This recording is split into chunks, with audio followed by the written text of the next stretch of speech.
So just like this kid climbing too many steps here, it's just too difficult for it, it's not ready for it.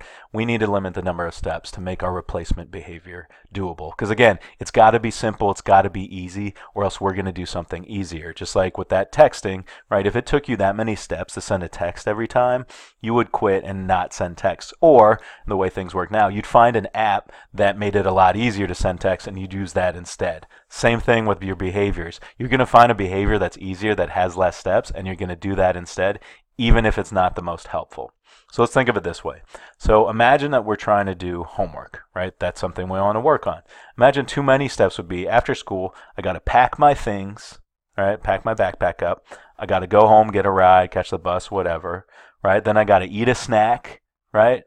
I'm going to change my clothes into something more comfortable. Then I'm going to play a computer game. I'm going to kind of mess around on the computer, maybe play something on my phone, right? Then I got to unpack my bag, pick out like my homework stuff, take it out, and then I'm up here doing my homework, all right? That's a lot of steps to get to doing your homework. In real life, half the time when you get tired or lazy, you're never going to go all the way to the top. You're going to stop like around here, change your clothes, and maybe start playing on that game. You're never going to get to the homework.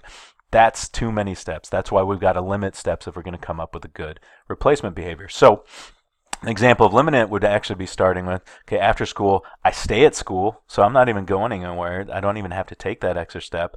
I unpack my bag, take out my homework, and do my homework. And next thing you know, right, like that is doable. You've cut out all these steps that are going to make it a little bit harder for you even to get to it. A lot more ways that you're going to distract yourself or end up basically just having a harder time or spending more time before you even get to it. So that's what I mean by limiting steps. You got to think of the easiest way, the quickest way to start doing the thing that you want to be doing, right? And cutting down all the little steps in between so that your lazy brain is likely to do it and you're not going to find yourself quitting once you get a little tired or just not feeling up to it.